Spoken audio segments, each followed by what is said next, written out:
کہ حالات جیسے بھی ہوں ان کا توکل کس پہ ہوتا ہے؟ اللہ جانتا ہے نا دلوں کے حال کو، اللہ جانتا ہے کہ کون اللہ کے دین کے لیے کام کر رہا ہے، کون اپنی دنیا کے لیے دین کا نام استعمال کر رہا ہے، اپنی دنیا کے لیے دین کا نام استعمال کر رہا ہے، اپنے اپنے وہ سجا لیتے ہیں لوگ، پورے سب کی وقت کسی ایک طرف اشارہ نہیں ہے۔ یہ ساری دنیا میں ہر مذہب کے جو ٹھیکیدار ہوتے ہیں نا، وہ چاہے عالم اسلام میں ہو، چاہے مسیحیت میں ہو، چاہے اور کسی ہو، چاہے ہندو مت میں ہو، چاہے وہ یہودیت میں، کہیں بھی ہو، کچھ لوگ ہوتے ہیں مذہب کے ٹھیکیدار، مذہب کو یرغمال بنا لیتے ہیں، کیا کہنے، یعنی وہ کہتے ہیں کہ جو ہم کہہ رہے ہیں وہ مذہب ہے، باقی کچھ نہیں ہے۔ اب ان کے سامنے بیچارہ نہ کوئی اپنی رائے رکھ سکتا ہے، نہ کوئی تبصرہ کر سکتا ہے، فوراً اس کے اوپر فتویٰ لگا دیں گے، یہ جو ہے آزاد خیال ہے، یہ روشن خیال ہے، یہ فلانا خیال ہے، یہ فلانا خیال ہے، اس کی داڑھی نہیں ہے، یہ داڑھی منڈا ہے، اور یہ جناب پینٹ پتلون پہ، یہ کوٹ پینٹ پہنتا ہے، یہ پتلون اور کوٹ پہنتا ہے، اور یہ عجیب عجیب کی باتیں۔ بھائی اس کی بات سنو نا، اس کا اعتراض سنو، اعتراض کا جواب دو۔ اصل مسئلہ تو یہ ہے نا، اصل مسئلے کی طرف نہیں آتے، وہ کیا ہوتے ہیں، وہ دین کو یرغمال بنا لیتے ہیں، ٹھیکیدار بن جاتے ہیں، کیا کہنے، اور پھر ان کو مل بھی جاتے ہیں، ایسے وہ سے آپ جانتے ہیں، آپ دیکھا کرتے ہیں، ان کو سینکڑوں فالوور، ہر ایک کو فالوور، یہاں تو فالوور ہر ایک کو مل جاتے ہیں بھائی، یہاں تو ہر ایک کو فالوورز مل جاتے ہیں اس دنیا میں۔ یہ دنیا عجیب دنیا ہے بھائی، اس میں تو ایسا بھی فرقہ مجھے یاد ہے 30-35 سال پہلے گزرا ہے، یعنی امریکہ جیسے ملک میں اس نے بھی فرقہ بنا لیا تھا کہ اس نے خودکشی کی، اس کے ساتھ 1300 آدمیوں نے خودکشی کر لی، وہ اجتماعی خودکشی کی تھی۔ اگر آپ لوگوں کو یاد ہو، جو پرانے لوگوں نے یاد ہوگا، 1300-1400 آدمی نے وہ زہر پی لیا تھا، اس نے کہا زہر پی لو بھائی، ہم دوبارہ زندہ ہوں گے اور آئیں گے، اور جناب وہ سقراط بن کے وہ زہر پیا، فرقہ ہے، فرقہ بنایا اس۔ تو جب ایسے ایسے لوگوں کو فالوورز مل جاتے ہیں، تو جو کوئی دین کا لبادہ پہن کر آئے گا اسے فالوور نہیں ملیں گے، ملیں گے نا، پڑھے گا لکھے گا، پڑھنا لکھنا کمال تھوڑی ہے، اس اپنے علم کو استعمال کیسے کر رہا ہے۔ اگر اس کے علم سے فتنہ پھیل رہا ہے معاشرے میں، خامخواہ کے مسائل کو ایجاد کرنے، جو مسائل نہیں ہیں ان کو ایجاد کر رہا ہے، اس کو یہی نہیں تمیز ہوتی کہ سنت کیا ہے اور بدعت کیا ہے۔ جس کو اتنا کچھ پڑھنے کے بعد یہ تمیز نہ ہو کہ سنت کسے کہتے ہیں اور بدعت کسے کہتے ہیں، سیدھی سی دو لفظوں میں تعریف یہ ہے سنت اور بدعت کی، کہ ہمارے یہاں جو بتا رہا ہوں وہاں بھی چلو اتنا تک تو ہے نا کہ سنت وہ ہے کہ جو فعل، یعنی قول و فعل و تقریر رسول صلی اللہ علیہ وسلم،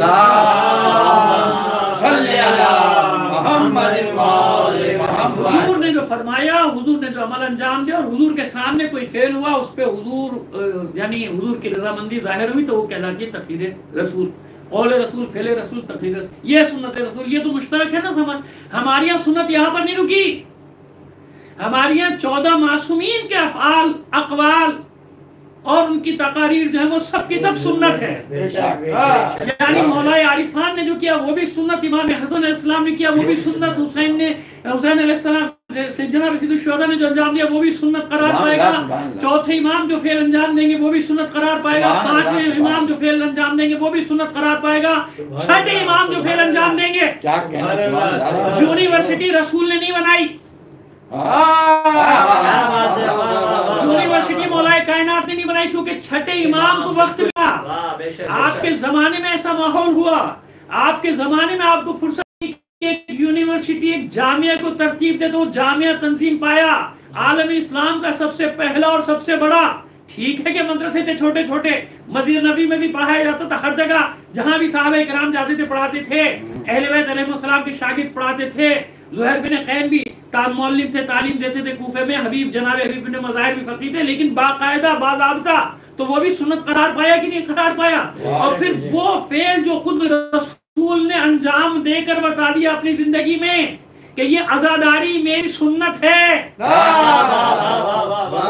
وہ فعل جو خود حضور انجام دے رہے ہیں اور جس کے گواہ ہم نہیں، جناب ام سلمہ سلام اللہ علیہ ام المؤمنین سے روایت، جناب عبداللہ ابن عباس سے روایت، اور نہ معلوم کہ جابر ابن عبداللہ انصاری رضی اللہ تعالیٰ عنہ، کتنے صحابہ سے روایت، میں نام لیتا چلا جاؤں پتہ نہیں کہاں تک نام پہنچ جائیں گے، کہ وہ تو سیدھی سنت رسول، حسین کا ذکر بھی کرنا، حسین پر رونا بھی، یہ کیا ہوا؟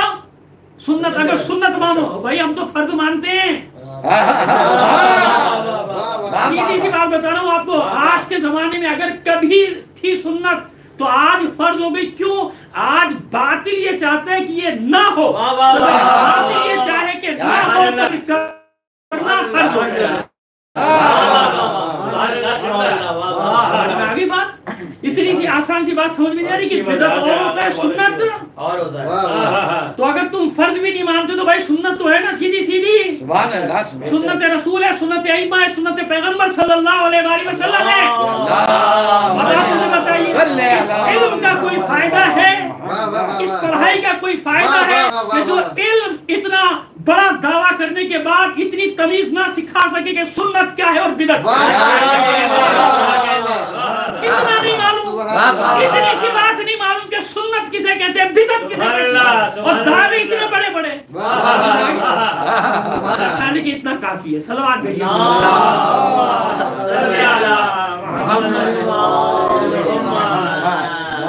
محمد وآل محمد صلوات.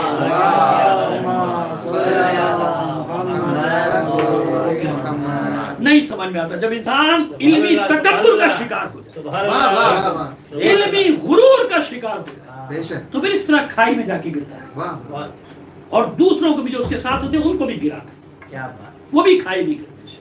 اسے کہتے ہیں, اس لیے کہا گیا کہ تکبر سب سے زیادہ جو خطرناک ہے وہ کس کے لیے؟ اہل علم کے لیے. کیونکہ اہل علم میں سے اگر کوئی تکبر کا شکار ہو جائے, غرور کا شکار ہو جائے, تو وہ اکیلا تباہ نہیں ہوتا, کیا کہنے, معاشرے کو اپنے ساتھ تباہ کرتا ہے, نامعلوم کتنوں کو اپنے ساتھ تباہ کرتا ہے. اس لیے مولا کے اس فرمان کو جو سن رہا ہے, میرا بچہ سن رہا ہے, جو پڑھنے والے طالب علم سن رہے ہیں, سب سن لو اور گرہ میں باندھ. مولا نے عالم کی پہچان تو الگ ہے, جاہل کی پہچان بتا دی کہ جاہل کسے, کیا کہنے. سبحان اللہ. جاہل کی پہچان, جاہل کی پہچان کیا بتائی؟ من قال انا عالم فہو جاہل. مولا نے جاہل کی پہچان بتائی کہ جو تمہیں یہ کہتا نظر آ جائے کہ میں عالم, جاہل, سمجھ لینا کہ یہی جاہل ہے.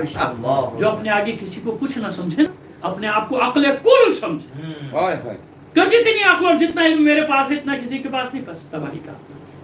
طالب علم بن کے رہو, سر جھکا کے رکھو, یہ باب مدینۃ العلم تمہیں فیض یاب کرتا رہے, تمہیں دیتا رہے.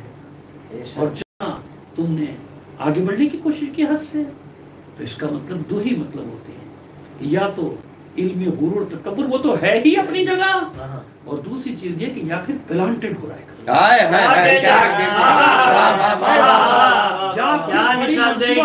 کے تحت کام ہو رہا ہے تاکہ دوسروں کو موقع دیا جائے, دوسروں کو دلیلیں دی جائیں کہ جی یہ تو ان کی اپنی سے آواز اٹھ رہی ہے, یہ تو ان کے اپنے کہہ رہے ہیں. تو جب اپنے ایسا کریں گے تو دوسرے, خدا کے بندو ہمیں بھی معلوم ہے وبا کا زمانہ ہے, ہم بھی جانتے ہیں وبا کا زمانہ ہے, ہم بھی جانتے ہیں اور پیغام دے چکے, لوگوں کو مسلسل پیغام دے رہے ہیں کہ اس مرحلے میں ڈاکٹروں کی رائے آخری رائے ہوتی ہے. آپ اس کی بات کریں کسی موقع پر تو ایسا بھی ہو سکتا ہے جیسے کہ ہوا کہ اگر خانہ کعبہ کو بھی بند کیا جا سکتا ہے نمازیوں کے لیے, مسجد نبی کو بھی بند کیا جا سکتا ہے نمازیوں کے لیے, بہت بڑی بات ہے, یہ مسئلہ الگ ہے. لیکن جان کے اس مسئلے کو جوڑنا وہاں سے, یہ کچھ بتا رہا ہے کہ اندر کوئی کہانی کچھ اور ہے, اندر کے, اور مجھے یقین ہے کہ اب تو یہ کبھی بھی مجلس نہیں پڑھیں گے انشاءاللہ, کیونکہ انہوں نے تو خود ہی کہہ دیا کہ یہ مجلس جو ہے بدعت ہے, تو اس بدعت پہ کبھی عمل نہ کرنا. صلوات بھیجیے.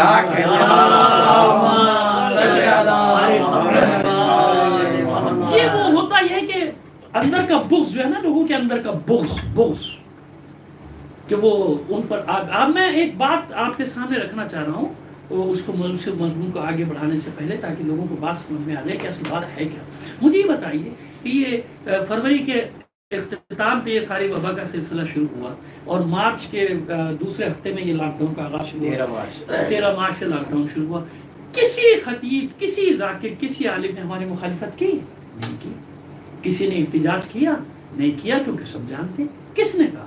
حالانکہ رجب کے پروگرام, شعبان کے سارے پروگرام سب ختم ہو گئے, ہمارے کسی خطیب یا ذاکر نے حکومت کے سامنے احتجاج نہیں. کس رمضان کا معاملہ لگے, وہ ہمارے لوگ جو کر رہے ہیں ہم ان کے پیچھے, میں پہلے بھی کہہ چکا پھر کہہ رہا ہوں کہ وہ جو کمیٹی بنی ہے, وہ جو ہمارے علماء یہ سارے کام انجام دے رہے ہیں, جو وہ فیصلہ کریں گے ہم ان کے ساتھ ہیں, ہم بالکل ان کے ساتھ ہیں. لیکن کسی نے کوئی احتجاج کیا, پھر آپ یہ کیسے کہہ رہے ہیں؟ دوسرے نے تو کیا بھی ہوگا اپنے مسائل کے لیے, ہمیں ان سے غرض نہیں. ہمارے یہاں کوئی ایک بتا دیں, ایک ذاکر یا خطیب کوئی میدان میں نکلا, وہ نے کہا نہیں جی ہم میں پڑھوں گا, میں جاؤں گا, یہ کروں گا, کسی نے نہیں کہا. پھر آپ کس کو ایسے کہہ رہے ہیں؟ یعنی اندر کا بغض ہے, کہ وہ جناب کیونکہ ان کو پیسے ملتے ہیں وہ اس لیے کرتے ہیں. کون جا رہا ہے؟ لوگ گھروں سے بیٹھ کے آن لائن مجلسیں پڑھ رہے ہیں, خود کر رہے ہیں, والنٹری کر رہے ہیں, ذکر کر رہے ہیں. حساب تو ان لوگوں کو دینا چاہیے جو گھر میں بیٹھ کے کروڑوں روپیہ مہینہ خرچ کیا کہنے بھائی, حساب تو تم دو نا. یہ کروڑوں روپے مہینہ آ کہاں سے رہا ہے؟ سننے والے بھی کرائے پہ بلائے جاتے ہیں, ان کو بھی لایا جاتا ہے. سننے والوں کو بھی معاوضہ یہاں تو پڑھنے والا لے رہا ہے, وہاں تو سننے والے کو بھی دیا جاتا ہے. جی سننے والوں نے خود بتایا ہمیں تو, کیا کہنے ہمیں تو سننے والوں نے خود بتایا کہ اس لیے وہاں جاتے پیسے بھی ملتے ہیں, کھانا بھی ملتا ہے. یہ کیا طریقہ ہے؟ یہ اس کا مطلب